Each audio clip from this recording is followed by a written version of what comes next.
Got to press this one switch that I have. Doing a little production. They don't trust as a guest to the website. They don't trust me with a lot of controls. I can barely control my own things and set my own settings. So the last thing I need to do is have control over the actual product. I just like that sometimes it pops up above our heads on our little videos, like just in the broadcast thing. It says actual recording is higher quality, and I'm like, I don't know, Right. bud. Check that. Right. Yeah. Are you talking about content? Well, then Yeah. clearly someone at Riverside is not reviewing what we're recording. And the AI has to put together the chat for this, and like we give a like people are so scared of AI, but we're making them do real bitch work. Like they're like they got to type up the cover, they got to try to hear what we're saying and type it out into a script in case we wanted to use it or for something Right, like that. right. But it's out And there. what it is it's very much it's the new fear of losing our jobs to Yeah, illegal immigrants. yeah, AI is the new illegal immigrants. Like, they're taking all yeah. of our jobs. Our transcription jobs, Uh like huh. they're transcribing two 40-year-old dudes just rambling on in a podcast. Yeah, like I'm sorry, did you miss your opportunity to have that job? We could hire somebody for that, maybe. Anybody? We could Ooh, hire an intern. What we need is a 40-year-old intern slash super producer wants to that's true. type We these up. do give. Listen, we might not be able to pay you in money, but we can pay you in college credit. So if Yeah, someone needs a non-paid internship, we absolutely could use an intern. yeah. And how does that work exactly? We Whoa, whoa, hereby whoa, whoa, bequeath whoa! credit to thee. Do I write? Just give it. I assume I just print out some sort of certificate Yeah, that you give to yeah, college. I don't know yeah. how this works. Dear Stanford, love to just give the highest of credit, or the most credit, or the longest credit to one Jesse Spano, Mm-hmm. I, and that's how it would I think go. it makes sense. Even if you're not in college and you just need to intern somewhere to like learn a trade, like this is a trade sort of. Oh yeah. Um, so maybe you're interested in a podcast and podcasting, Yes. and you're like, but I'm just a 40-year-old white guy with nothing to say. What can I offer the world? And I don't even know where to begin. Well, friends, we can show you where to begin, or if your opinion ranges otherwise, we can show you exactly what not to do. Yeah, we can't show you where it begins. We can show you where it ends. Yep. It's right here. All right. Welcome to the show, everybody. I've confused my priorities. Isn't it supposed to come to me? Yes, this is how it's meant to be. Every little thing flashing on a screen.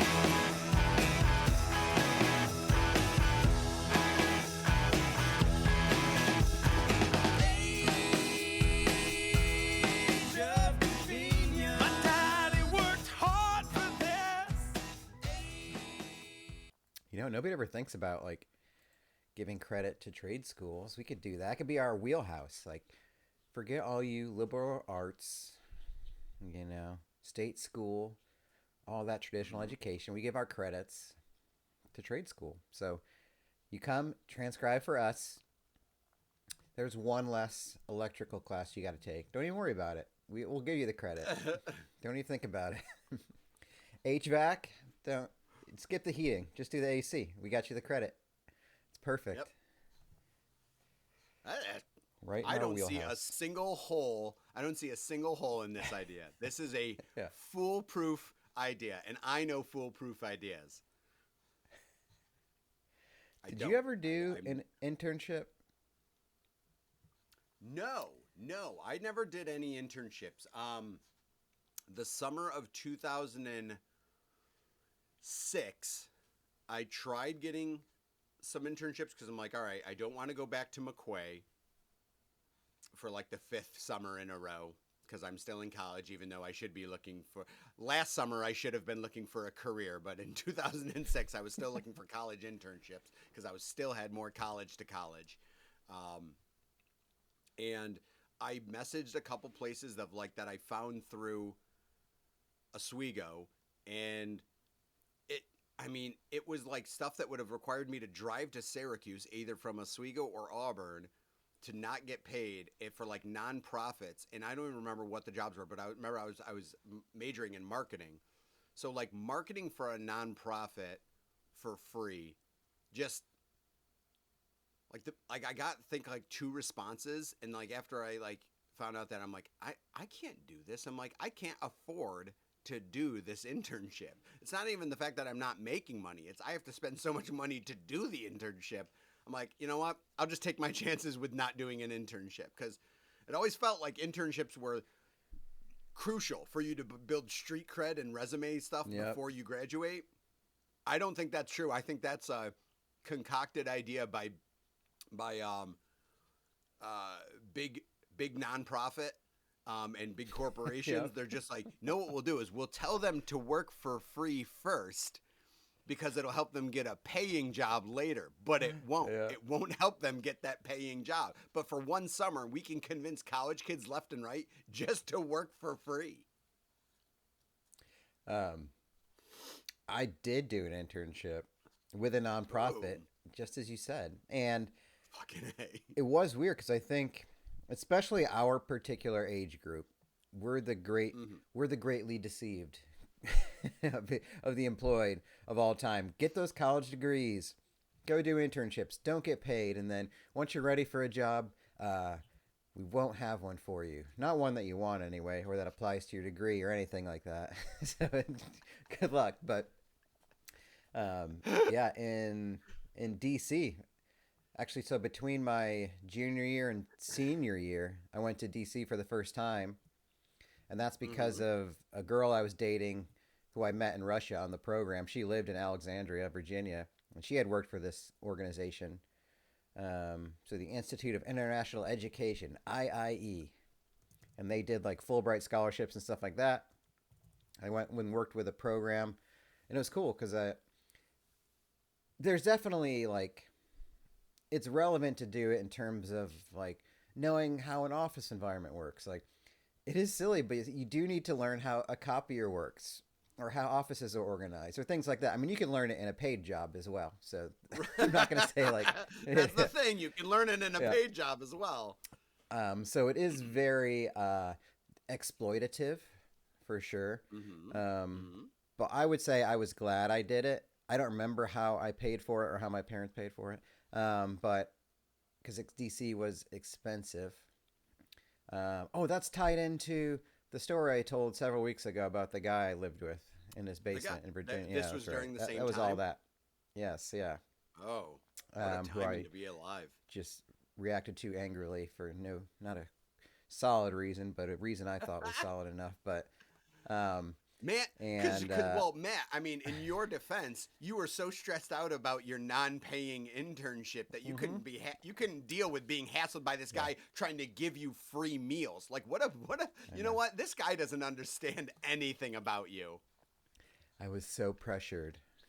Life was just coming at me fast.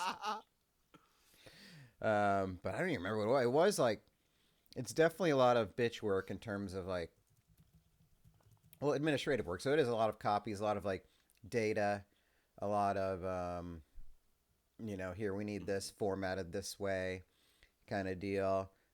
But it's, it's stuff that was useful to use for what I thought I was going to do in terms of learning how to use Excel or Microsoft Access or Outlook, all that stuff, email.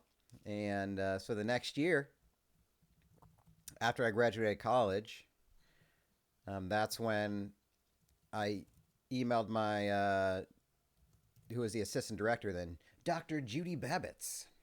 And she was cool as fuck.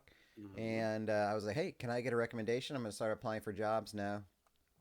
She's like, well, hey, I don't know if you're interested, but we have a position now. The girl April who was here when you were here, she was like the administrative person. We got an opening if you want to do it. And I was like, okay. She's like, yeah, just come down to interview. And I was like, okay. So it ended up working out for me for a job. That being said, I started out at $27,000 a year living in Washington, D.C., which might as well be an internship. Wow. Making I that thought it was. I was bank. like, holy shit, that's almost 30, dude. I'm rolling in it. Making that cheddar. Holy jeepers. Thought I was rolling in it till like month 2. I was like, hey, Mom, can I borrow like $100 to like get food and finish paying my rent? It's like, this is a lot more expensive than I thought. And then This is different than what I recall. yeah, and then like, I don't know, 8 months into it, I got another job that paid me $42,000 a year, and I was like, holy fuck, wow, now I'm rich. And that's when I could barely make ends meet. I was like, cool, I don't have to call home this month. Like, Right. Well, I neat. eliminated one thing, which is Yeah. calling home and begging for more. So I guess this is like the break-even point. So I'm still not happy, but I eliminated that I can need. buy, yeah, orange juice instead of Sunny Delight. What an upgrade. God.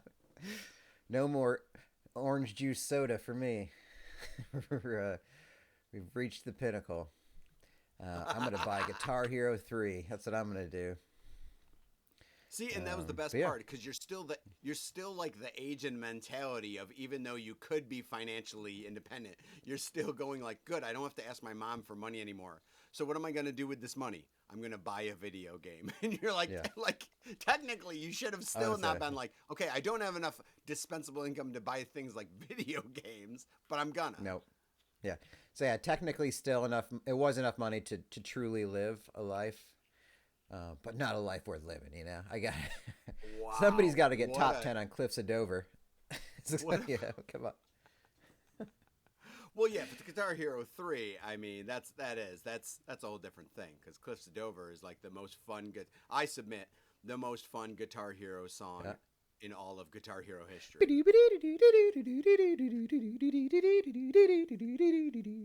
Dude, I play that so much. I used to go home from work from my $27,000 to $40,000 job a year and play it for like 4 hours. Because you're right, I wasn't spending money going out. I spent money on that one entertainment source, and I beat it into the ground. I submitted it That's completely. true. I guess if it prevents you from going to a couple nights at the bar, you know, then that's a good investment. But I did. For Cliffs of Dover on hard, not expert, mind you. I was no I expert. was gonna say the same thing. I love playing that song, but I couldn't do expert. I had to do it on hard. You know? Hard was the sweet spot unless you wanted to be a super fucking nerd and like, I mean, expert was fun on some songs just to make it through, but other than that, it was just completely memorized. I mean, it was you know, you can watch it now. There's still videos of people on YouTube that still like do Through the Fire and Flames, like the Dragon Force song on expert or whatever, super expert. But yeah, hard. It just made it feel like you were really playing the song. Just the sound of the fucking guitar. But yeah, I did it so much that I was literally in the top 10 of the world on hard for Cliffs of Dover under the screen name Matt McConaughey. I don't know why, but yeah. I used to play, like, you used to play Guitar Hero 3 on, you could play, challenge people, and you'd switch off between songs, and I would always pick Cliffs of Dover until they quit. What? So wait, you So- played it online? Yeah, Was it on a console or was this through the? it was on PlayStation 2. Wow, My I didn't realize you Tozer, could my play. buddy Tozer's, yeah, I didn't realize you could play like against people online those were early days. Yep. before you had to pay That's for when I online. also used to It was have- just like just plug in your Ethernet and you get online for free. Yep. Yep. Didn't need no PS Play Network, whatever. I forgot what it was called. Yeah. Yeah, it was a real sense of pride. It was also the era of early to mid 20s when you just have blowout Halloween parties. So we hosted one in our apartment. And just everybody got fucking dressed up to the nines and just got hammered. People complained in our apartment, but it was awesome. Just fucking it's like when you get something, especially DC as the kind of city it was, you just put the word out early in the week and people are like, yep, I'm in, I'm down. Like just that kind of energy Right. of like, yep, I'm we're in. 100% in for whatever Yeah. you're suggesting. It's not like one of those, yeah, let me, Let me see what I Ooh, can do. next Let me see month? what Oh, I that's a got little going early. on. Next week, that's a little too late. You know, if you would have got me like 13 days before at 4 o'clock, I would have been really into it. The sweet spot is asking people like Thursday evening afternoons, like 2.5 weeks before the event is the really good time to ask someone to do something. I'll have to find, because this was the era of Sacha Baron Cohen. So my Okay. Do you have a Borat costume or something? Yeah, so we did the 3 phases of Sacha Baron Cohen. Oh. I believe. And I don't know if it's Tozer. One of my buddies, Aaron. Dude, my buddy Aaron Middich. I love that dude. So he started on an internship too when I started working there. He had played like basketball in Australia. He's from Milwaukee. He was this cool dude. We used to go out all the time. And he met his wife in DC. I remember the night that he did, because we were just out getting hammered. He met this girl. He ended up marrying her, having kids, and all this shit. But yeah, I think he dressed as Borat because he could pull it off. He already kind of had the hair for it. I did. Wait, who did? I don't remember. No, I did Austrian fashionista. I forgot his name now. The Valley. So I'm guessing Borat and Ali G were the other two. Yeah, Bruno. Bruno. So I did him. Just had like a little tight vest. Just like, man, I got to find a picture for this. It would be very unflattering, but not many a picture of me is flattering. So, but yeah, it's like had that energy to just fucking go all out in a costume. Everybody came out. I mean, it's one of those you just go till 4 or 5 in the morning, and then everybody goes home somehow. You don't know how, but they do. Or maybe a couple of people passed out, stuff over, but then you get up at 10 a.m. to go get brunch, because that's the kind of energy you got. Damn it if I don't miss that. A real beauty. What's Halloween got in store for you, Jeff? Are you a Halloween household? I mean, you don't have work parties, obviously, but can you dress up for video work? Oh, there's virtual work parties and stuff. I mean, yeah, I mean, no one cares in the training department. You can dress up and do whatever you want. I mean, yeah, Caitlin decorates. She likes Halloween. I don't think we have any aspirations. We don't really get kids that come by the house, unfortunately. I think the world has gone into no, and I think right. I know, but I think it's the world's trends is going into a world like a concept of shut up. Careful. Trunk or treats sessions. I see a lot of postings for those where it's like, let's all meet up at a parking lot, and instead of doing like burnouts and stuff like kids in high school, we're gonna open up our trunks and serve candy out of it. Nothing weird about that, but like I think that's just what the community does now. But I do wanna vent to something about Halloween and Halloween parties. So my work had a Halloween party. Yes, thank you, Solus. My work had a Halloween party, and for the attendees, we were grouped in to 4 groups for a competition, and it was titles of horror movies, but like played like Taboo. So for those of you that aren't sure, Taboo, the board game, if you will, the party game we'll call it, gives you a key word that you have to say, but also gives you a list of like 5 words you can't say, and you're trying to get your team to guess the word, the key word. So with the titles, the rules were you can't use any form of the words in the title, and you can't describe the plot of the movie either. So those were the guidelines. And I'm like, all right. I'm like, well, I love games, and I'm really good at Taboo. I'm really good at relaying. And so we go into our groups, our little breakout rooms, and I'm like, I'll be a relayer. I'm like, for the first round, I'm like, to make sure we move on to the second round. We did. We won. But then, like, we get to the second round, and, like, the audio, one person on my team kept guessing stupid shit. Like,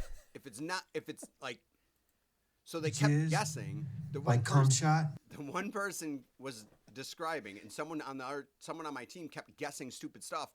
But the person, like, no one could hear my guesses because that person wouldn't shut up, and it's on like a chat. So I'm just yelling at my computer. It's not getting through. So we end up losing. But then also other teams are breaking the rules, and like they're clearly describing parts of the movie. Oh God, this is a recipe for you to. Oh. And they're not being told like, okay, no, we told you couldn't do that. So like we got eliminated. There was a prize at stake, like Amazon gift cards, and I'm like, I was so mad. Like as you can imagine, I was fucking fuming because I'm like, don't have a game where people are gonna cheat and think it's cute because they're just borderline incapable of handling this type of game. They cheat, whether they know they're cheating or not. But, like, it's just like the same people that it's like, all right, you have to describe something. And people use, like, hand gestures. I go, that's not a description. You are gaining a competitive edge. So, like, I got to stop playing work games when there's a prize at stake because I'm like, I can't handle the fact that the rules aren't being followed. Drives me insane, and I have such a bad attitude about it, and I'm going to have a bad attitude about that stuff forever because even doubling down, I know I'm right, and it's okay to have a bad attitude because it is being handled inappropriately. That's a bad spot for you. I cannot talk about it without crying. Exactly. I get so mad, and it's even It's like a worse 'cause Terminator, I think but I'm it's like a second justified. one.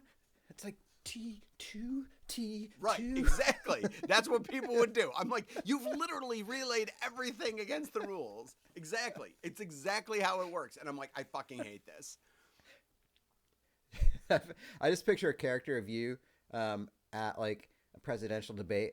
And you're like, Kamala, I have a very important question about you and how we play work-related games over the internet.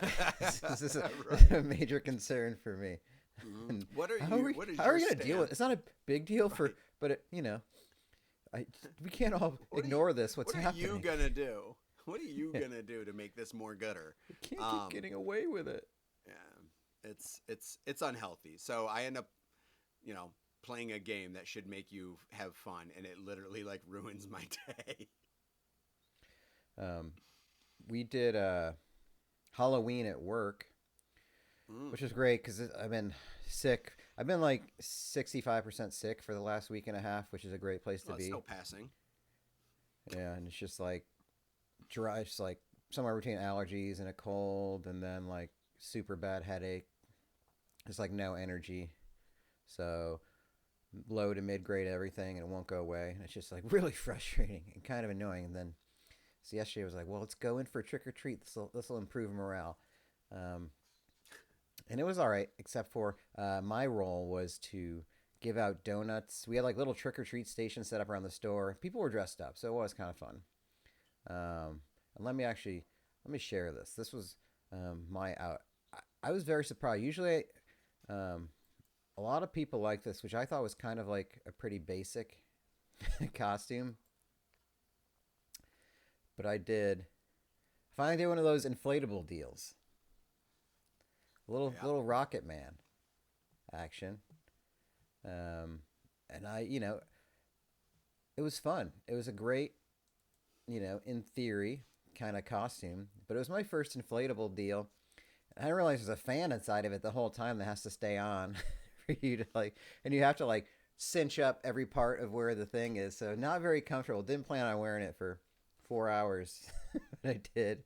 So it's hard to bend and do anything. Couldn't have my phone on me or keys or anything.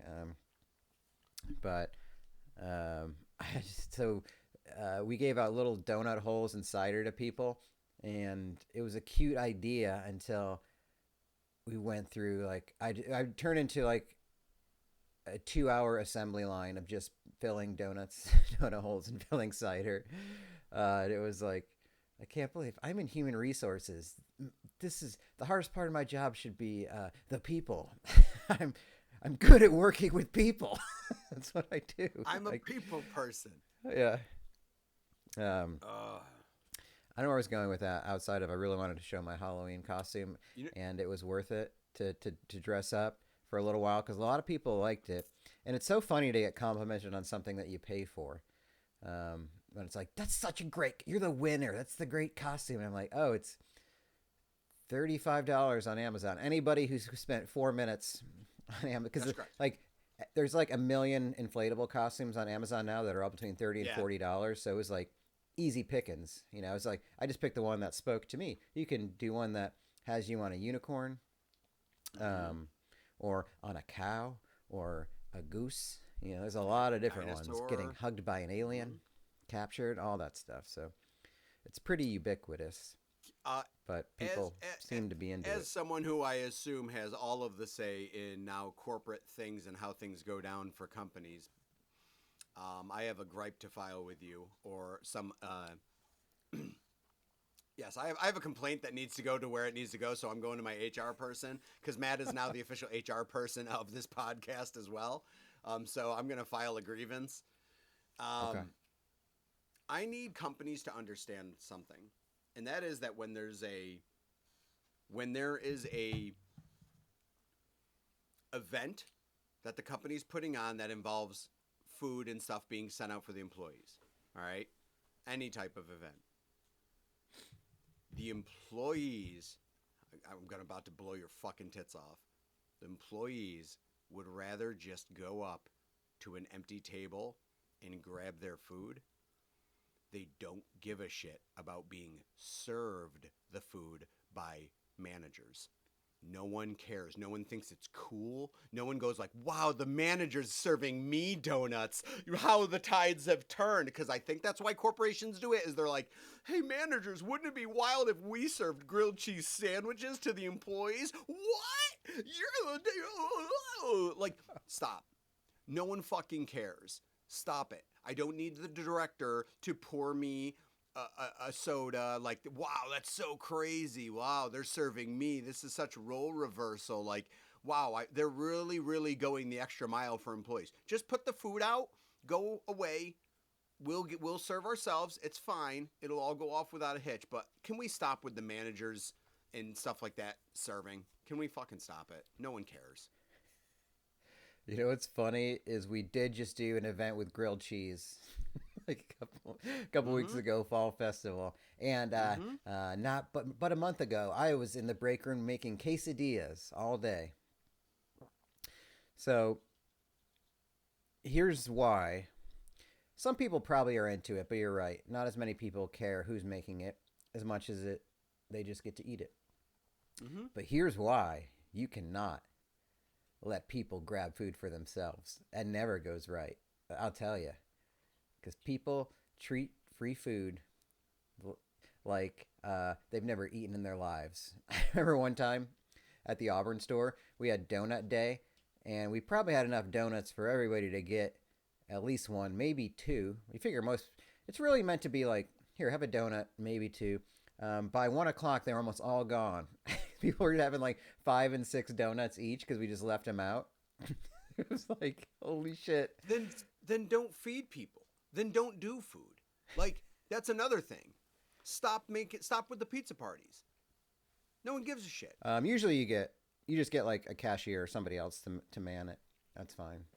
But you're right, it doesn't have to be the manager. It is low wage, even though like yesterday when I was like, part of me was like, this sucks. Like filling out all the donut cups because I kept going. It wouldn't stop. And like, it was so busy in the store. It was for customers and shit too.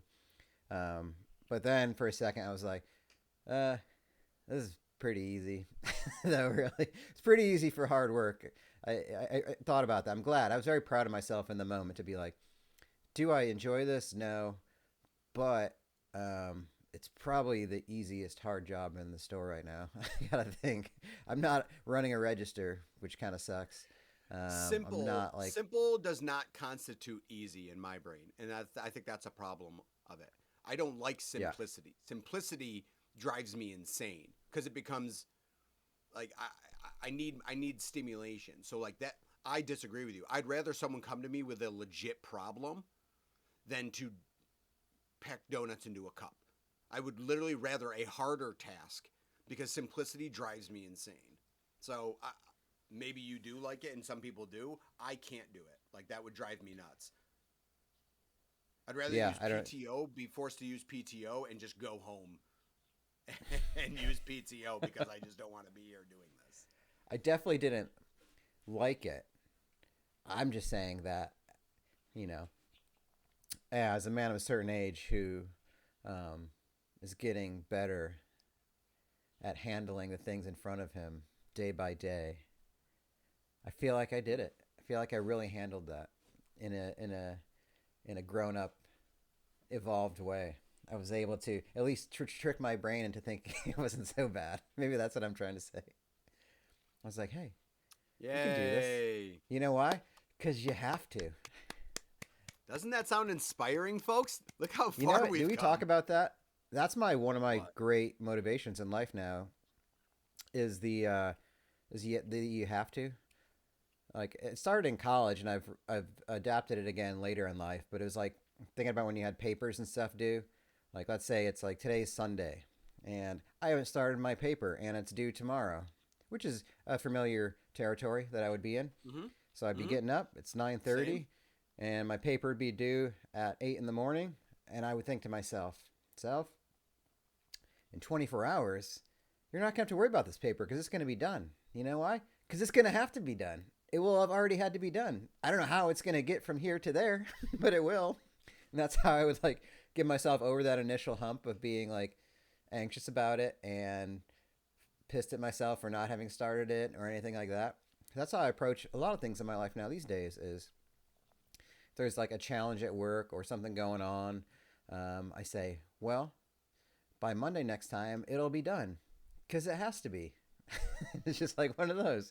You throw your, by this time, by X, this will be done because it has to be. And I'm like, oh yeah, that feels better. Yes, I don't know how. Again, I don't know how it's gonna happen, but it will. It just has to.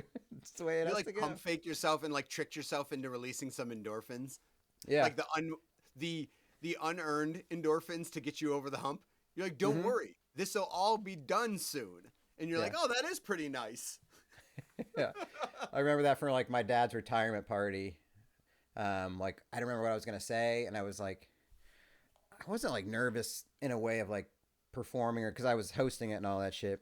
But I was nervous about either response or because I didn't know what the vibe was gonna be. So I had written out a bunch of stuff, and then I just remember being like, hey, you know what? In 5 hours, it'll all be over. Because it has to be. It's just the way it is. It's like you get through it because you just have to. You know, when you have to do it, you have to do it. So there you go. Same with like work. It's like shitty, like fuck, I don't want to do this fucking shit today. Like I just want to be home. It's like, well, I'll be home tonight because I have to be, and that's the way that life works. So there you go, guys. I haven't spoke about that with my therapist. Maybe I'll bring that up one of these days. How are you doing this? Because you just have to. Yeah. So it's dealing with it with not dealing with it. It's actually a pretty interesting workaround you've created for yourself. Yeah. You've manipulated the system of you. Hey, this isn't the worst job in the store today. Because it can't be. I can't allow it to be. Because someone has to be having a worse job. Yeah. So, like, that is amazing. Because, it's totally still not dealing with your problem. Yeah. But coming up with a fake justification of why it's okay. Like, it's not okay because you know it's not okay. It's okay because you've manifested something worse that it's not. I'm manifesting. I did. Is that what that means? I manifested. This is healthy. I don't know what this is, but this seems healthy. This seems really healthy. I don't see this catching up with you in any way, shape, or form. And now when you start doing it in your personal life, I think it's going to really take you to big new places. Yeah. I've been manifesting a lot. What does that mean? I don't know. Right. So like, you're like, oh, I don't want to go to this event like with friends. And you go and they're like, oh, we're glad you came. You're like, yeah, well, it's not getting shot in the face. Am I right? That's all you say to them. They're like, oh, we're glad you showed up. Usually you cancel because you don't feel like coming out. I'm glad you feel better. Yeah, well, I figured it's better than being dead. Am I right? And they're like, great. Thanks for coming again. That was the old guy thing. It's better than a sharp stick in the eye. You know? I'm like, I guess it is. Yes, it is. Yep. We are at least one step above that. Good. Dude. Good. We're figuring it out. Let's go. You're doing it, Peter. I didn't tell you last week. I almost hit a deer in my car. So that a week after almost getting in an accident, What you're doing in your car? Oh man, that's funny because it has to be. I have to laugh at that. I have to enjoy this. Why? Because I'm not dying. All right.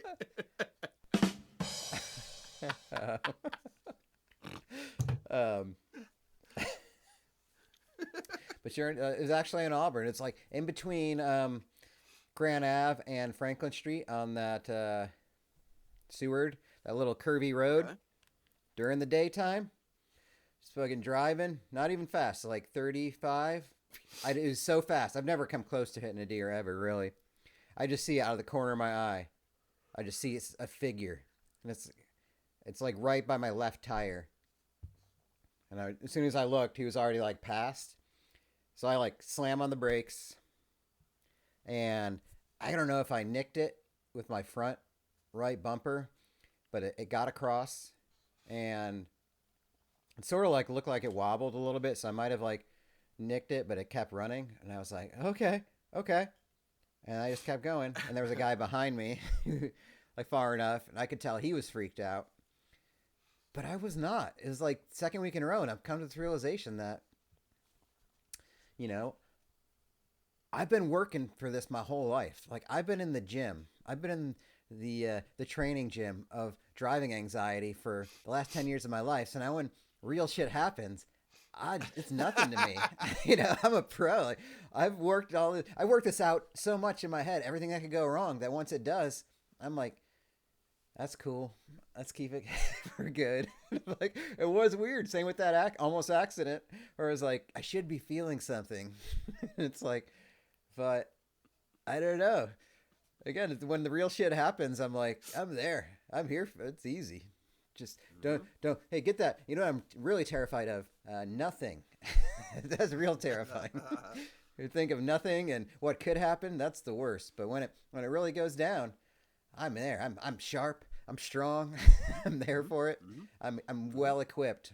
Apparently, I guess. I don't know. It was weird, but the deer was okay, and I was okay. The people around me were a little freaked out. I could see the guy. It was like one of those, and it's like, it's cool. All you got to do for the once every few years something might happen in your car and you survive it. All it takes is 10 years of freaking out every day for it to not bad. That's a pretty solid trade-off.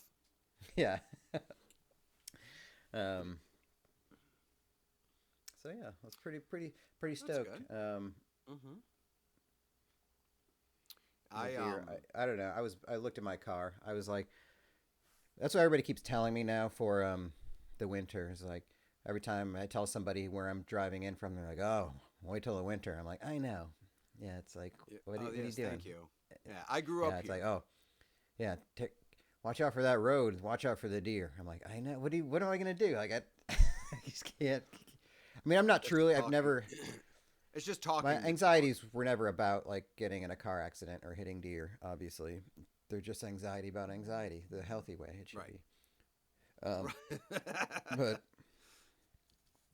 But I've never thought about it, and I know it's a thing, and I feel like I've survived my first deer incident, and that will be the last one that ever comes up in my life. I'm here to help you with a new type of driving anxiety.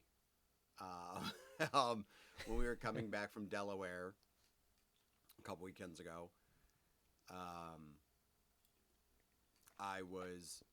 we were leaving on like their main roadway, and we come up to a stop sign, and I stop in my line of traffic, and I just am hyper aware of everything, and I like look in my rearview mirror, and there's a truck coming up behind me, and the truck is not slowing to what I believe a truck's speed should be from the distance it was away from me. And I pulled into the median half like 6 feet up, kind of almost my nose of my car, going past the car rear bumper in front of me, so I had to like veer to the left and go up into the median around, and the guy skid and stopped behind me. So if I wasn't paying attention in my rearview mirror, seeing him approach at a speed that I was uncomfortable with, What was he and didn't doing? he wasn't paying attention. Holy So I would have shit. been rear-ended if I was just driving safely and just stopped where I needed to be stopped. He would have rear-ended me. So my hyper awareness made me pull up because I'm like, I don't think he's going to stop in time. And I shot my shot and said, I'm going to pull up off to the shoulder in the median because I don't think he's going to stop in time. And he skid and he missed me by probably about 2 feet, but I had pulled up 5 feet. So he would have hit me. Holy fuck. Yeah. Was the median like? I mean, was it asphalt? Still, or were you Mostly, into the... yeah. I think I got a Oh. little onto grass as well. Holy shit!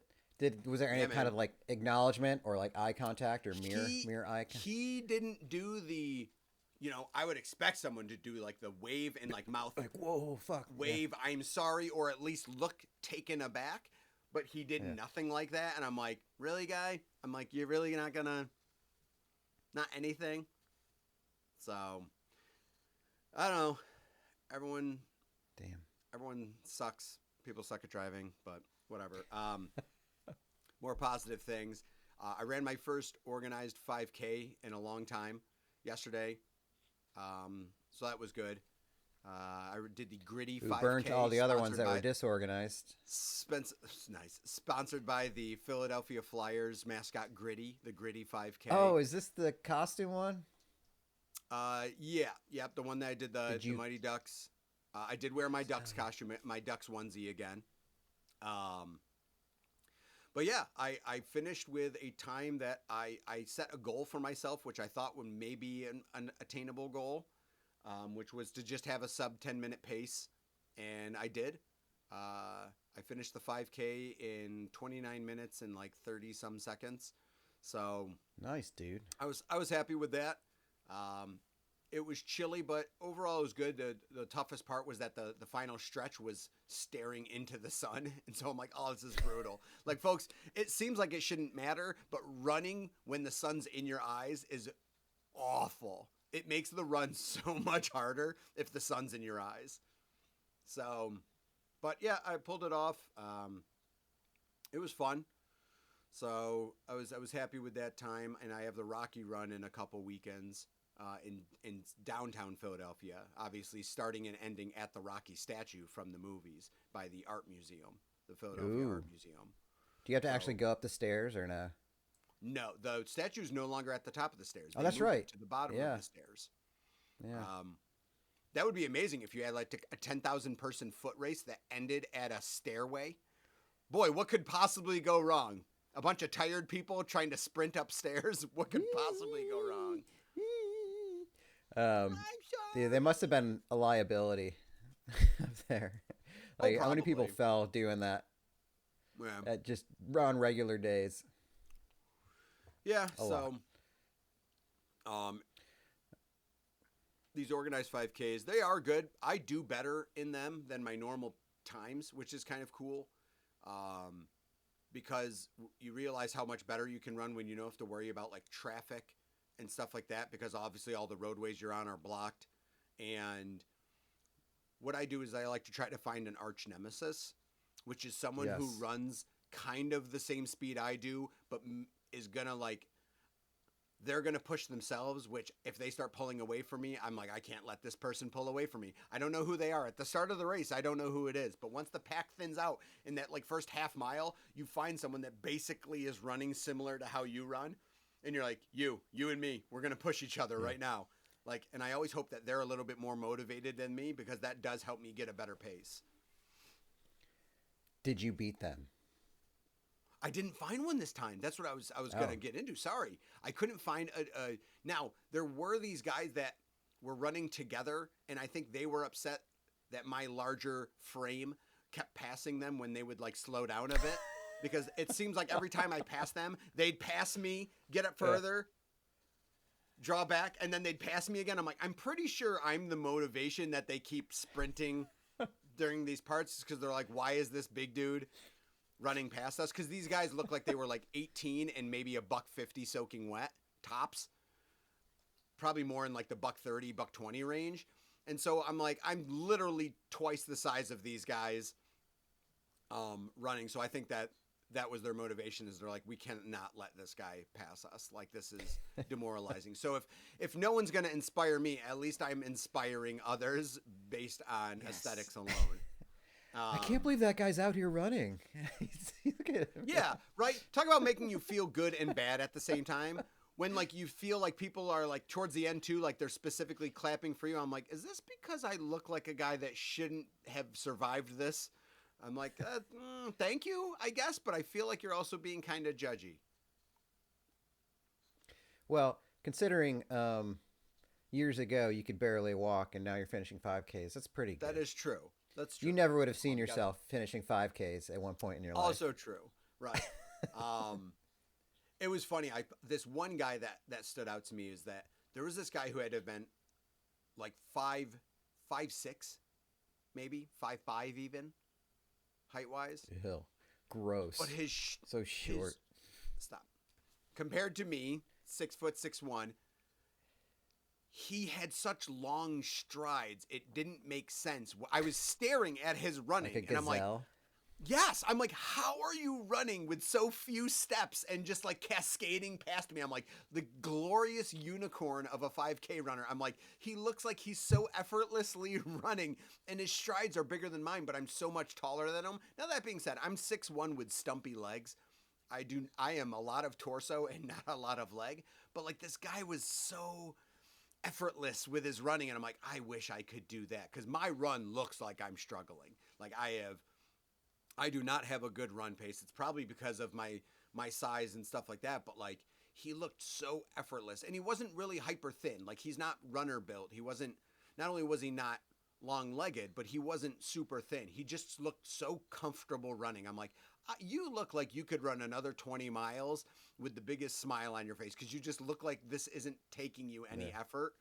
And I like that for him, but I hate him for it compared to what I deal with mentally. Like, dude, I have to have the right playlists going. I have to have the right, like, tempoed music, the right motivational music. My music has to be, like, positive. It can't be, like, sad or, like, anger, or, like, I need the right music in my playlist, and I am psyching myself up during the run. I'm like, okay, I have to have my phone and watch tell me, like, when I hit, like, the mile mark or half mile mark, and tell me my pace, so I can understand if I have to get a little bit better for my next mile or dial it or whatever.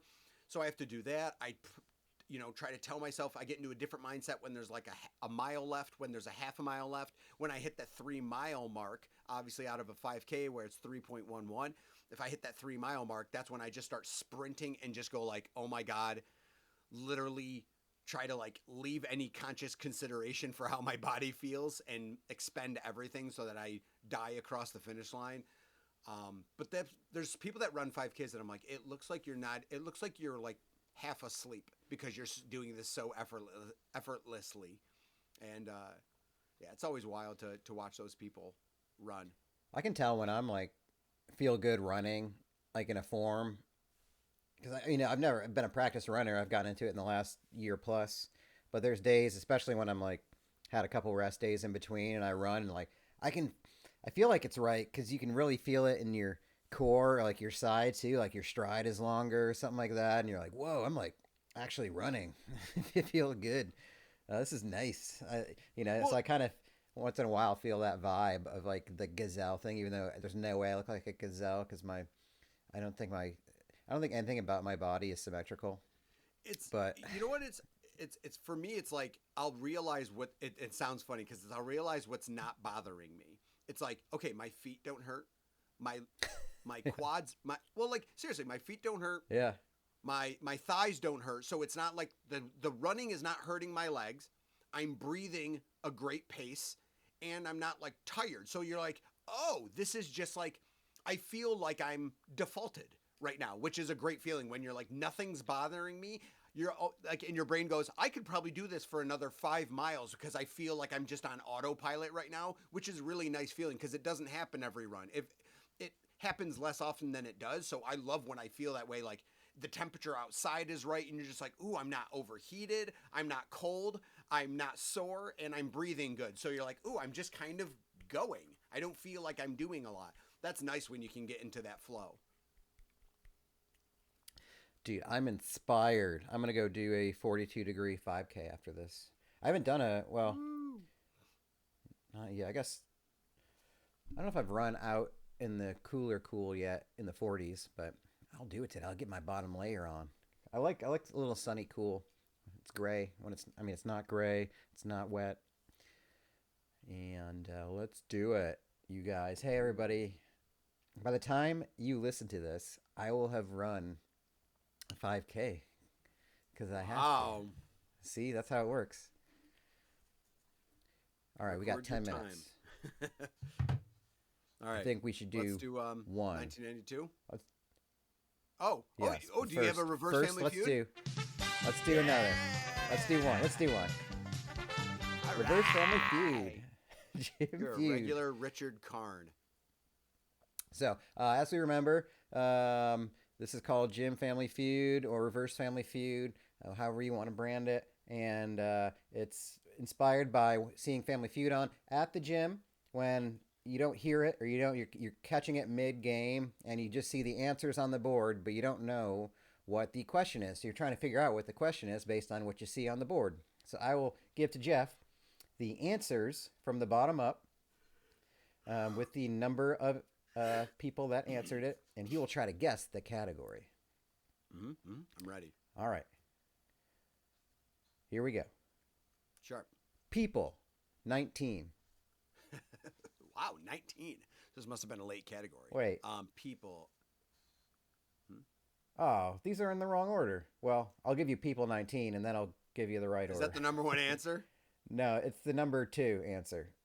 Okay, so this is a very weird order. I know. People. Obviously, that's things you hit with your car. Perfect. Here's the actual number 5 answer. Okay. A saw with 2 votes. Something with teeth. Yes. Yes! Let's go! Yeah. Woo! On only the number 2 and number 5 answer.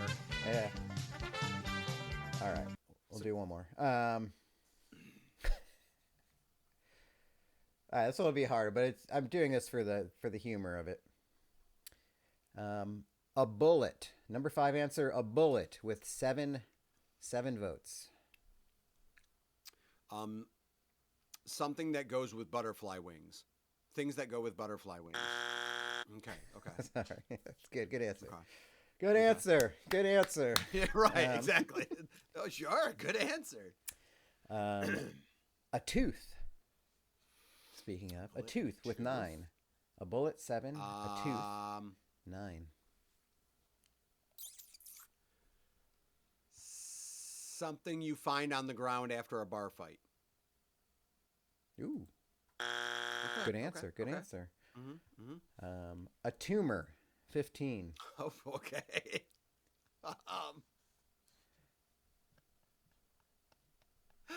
What the fuck? A bullet, 7. A tooth, 9. Something. A tumor, 15. Something an X-ray of your head shows. Okay. A baby, 23. A baby. Tooth, baby, tumor, bullet.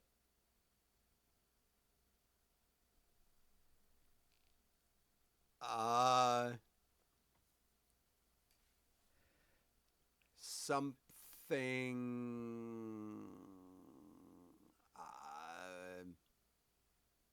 What the fuck? A bullet, Things a you. tooth, a tumor, a baby. Name something you.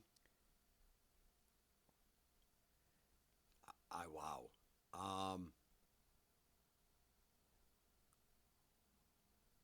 Name something you have in a bassinet. In a basement. And a bassinet. I said a bassinet, you psycho. Oh, a bassinet. All right. Aw.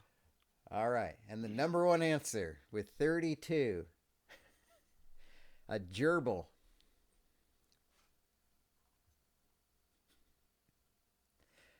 A gerbil.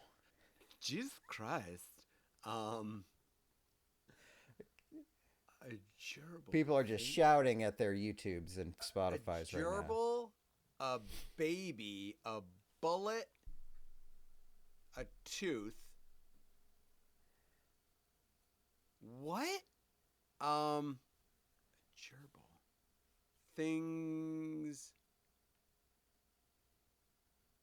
Things that are found in a tube. A I tube? don't know. Give you a hint. Richard Gere. Pretty Woman. Name What? something Richard Gere. that a doctor might pull out of a person. No, it's not. Yes, it is.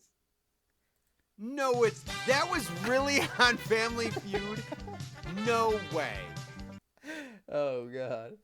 I was hoping you'd you're get us. kidding, You'd right? have to try to guess a gerbil.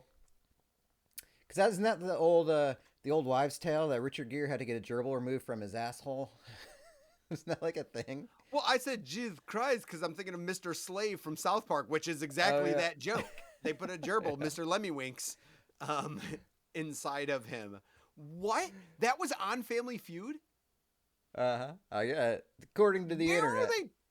Where are they polling these people? Like, that many people say a gerbil? Yeah. Name something a doctor might pull out of a person. A gerbil. A third of the people say a gerbil. Right. No, babies and teeth low on the priority stick there. Yeah. What was the other one other than bullet? Bullet, tooth, a tumor, A tumor. a baby. Pull out. It's like you open a person and take a tumor and are like stretching it like a cartoon until it snaps. Like that's what pulling out. Yeah. I thought you were going to get there when you had the x-ray of the head. You're close. Yeah. You were in the wheelhouse. Yeah, I should have just said something you removed from someone, but nope. Well, it's tough when your mind goes to one area. Like you're already thinking medicinal or doctor, and once you hear no, then you don't go to that area again, in your brain. Yeah. All right. Well, we're running out of time, so we'll skip to next week. But join us next time for Reverse Family Feud. For 1992. 1992. Here we go. 1992. So the greatest things that we remember from 1992 in episode 92. It's a thing that we do now.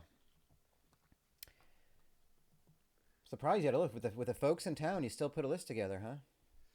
Yeah, something. Right. So biggest thing I wanted to point out, another phenomenal list of movies. Some though that I haven't seen. I already know which one you're gonna pick. I didn't even put it on my list because I already know. Jeff, wow. As long as I've known him, is a man of Lady Baseball. Loves himself some Lady Baseball. I do love a League and of Their Own. hates crying in baseball. I do. Yeah. League of Their Own is phenomenal. I love that movie. It's one of the best sports movies ever made. It's a great movie for non-sports fans. So I think it's probably the most beloved sports movie for non-sports movie fans. I could say that confidently. It's still referenced today. Heck, it's part of a Capital One commercial right now. So, like, the fact that that's surviving 32 years later and it's pop culture enough that, it's now in and of itself is Americana because people just know there's no crying in baseball. Like, that's just a thing people say. So There's that's no crying my big in one. Miles or whatever. Right, you know what? in Capital One. I got a Capital One Venture card, and it was because of the commercial. I'm very subject to credit card advertising. That's why I got it. That's something to be proud of. And another one I wanted to give was the only really successful. Well, no, one of the successful SNL movies. Is Wayne's World was actually a top 10 grossing movie that year, and that holds up too. Definitely a movie where you didn't understand half the jokes when we watched it as kids, and the older you got, you're like, oh, there's a lot of vulgar nuances that I never knew. But that's what makes a good movie, is when jokes go over kids' heads. You can appreciate them by all people. So I love Wayne's World. Still holds up. I had Wayne's World for movie and for soundtrack, because we had the CD, again, on the aforementioned kitchen CD player. We had the Wayne's World soundtrack with Tia Carrere's band and all that. We probably mentioned that before on this show, on our soundtrack show. I think we did. Great year for Wayne's World. It was actually the #1 album for a couple weeks during the year. Wow, that's wild. Especially kids movies that I remember for sure. Three Ninjas was big. Ladybugs, the movie with a boy who plays soccer on a girls' team. That holds up today. That holds up today. Trump hates that movie. He hates it. Just really does not care for. Well, They're eating the dogs. Encino Man. Encino Man, 1992. Yeah. Great movie. And Saved by the Bell Hawaiian Style. Got a lot of views, I think, from us. Loved me some Saved by the Bell. We were a Saved by the Bell household. We saw them all. I guess that counts as a movie. It's a made-for-TV movie. But I guess it counts. Yeah, we saw it on TV. I guess it's on Amazon Prime now. Probably one of the all-time. This is the one for a movie I didn't see then, but have seen later. That's utterly rewatchable. My Cousin Vinny, love it. But you know what I love about Saved a lot by of the fun Bell? in '92. Saved by the Bell was like the perfect example of like the 1990s not giving a shit about continuity and being like, well, this is where they go to Jesse's dad's resort that he owns. How did we not hear about this resort in the first 4 seasons of Saved by the Bell? They're like, shut up. That's how. Like, suddenly one of the kids' dads, like a hyper millionaire that owns a resort, and we never had this work itself into a plot. Reigns forever. Yes, we will. For music, big stuff. Wayne's World, as I said. Some more. Probably some Temple Pilots Core was probably my most listened to on mine. It's my most sung karaoke song. Plush. You don't feel it all. Oh, usually I can see why. Usually it's way better than that, I think, in my head when I'm singing it. Alice in Chains' Dirt also came out that year, so a massive Seattle explosion big year. There. Another big year, 91, 92. But yet on the other side of things, we have the more mild side of alternative music. Blind Melon's self-titled album came out. The song No Rain is a very big staple of the 90s. And a music video with the little girl dressed as a bee. Yep. I remember arguably a band that probably could have gotten a lot bigger if not for the death of Shannon, their lead singer. Another very other side of the spectrum, Crisscross, Totally Crossed Out. That's right, folks. Like 11-year-old kids who wore Yankees and Mets jerseys backwards and their jeans backwards, singing to us and overalls, about but with one sleeve down or one strap down.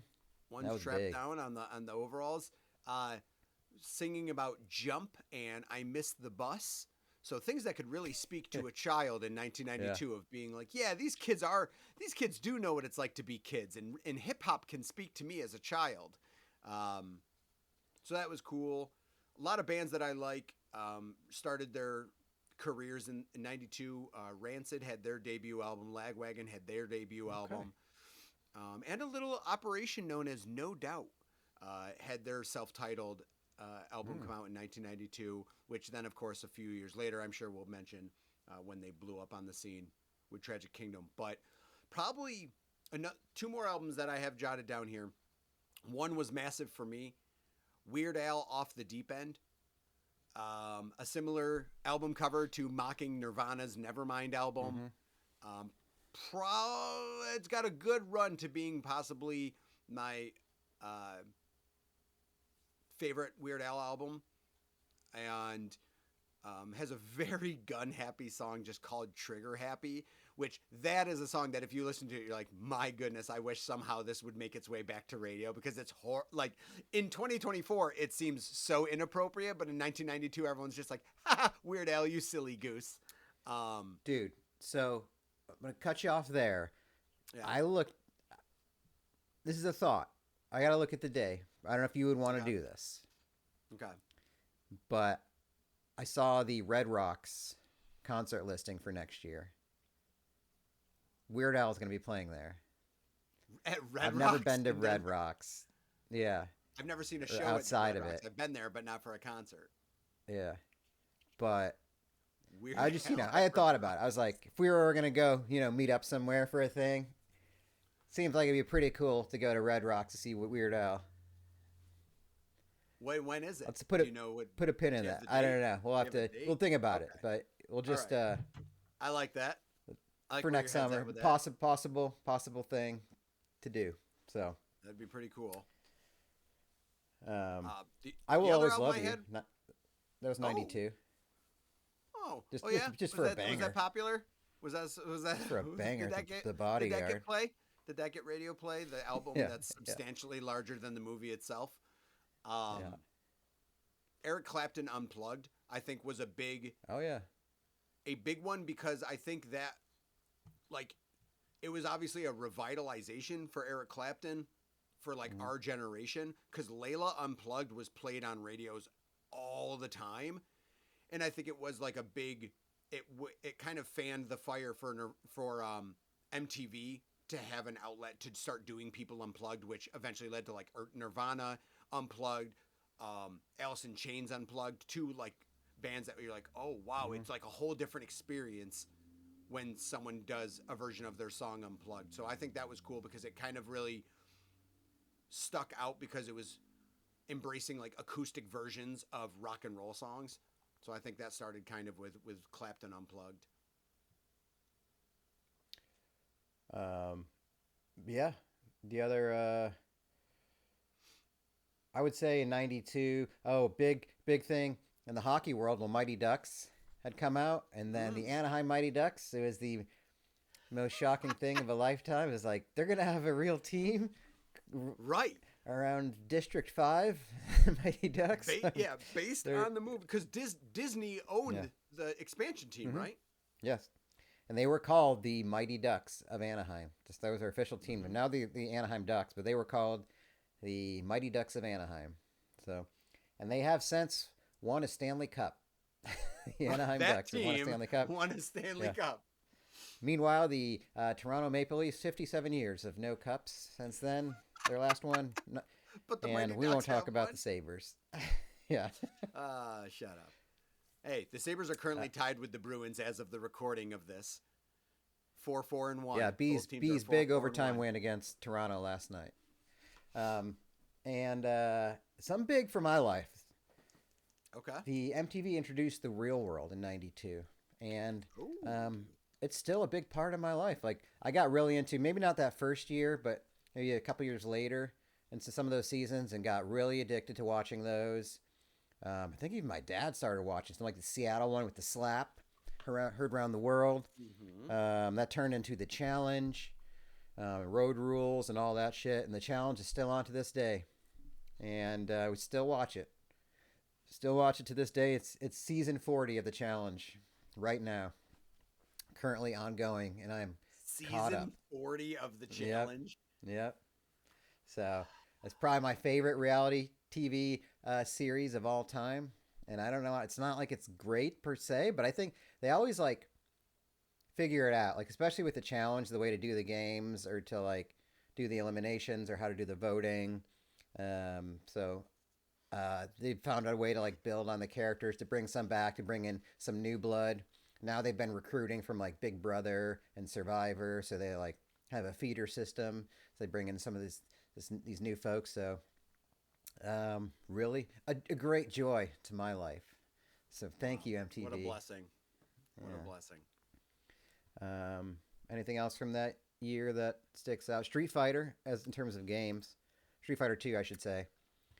That's the one I can Toy of remember, the especially year- on SNES. Toy of the year was Troll Dolls, and that's surprising because like I remember Troll Dolls being popular in concept, but I don't know people that like had Troll Dolls a lot. Troll Dolls make me think of like when I would go to play bingo, like nanas will have pictures of their grandkids and like lucky troll dolls set up around their bingo boards. That's what Troll Dolls make me think of.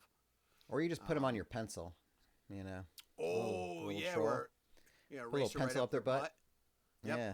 Pencil. Yeah, I'm gonna take this naked troll and put a pencil up its butt. There's nothing weird about that, Yeah. right?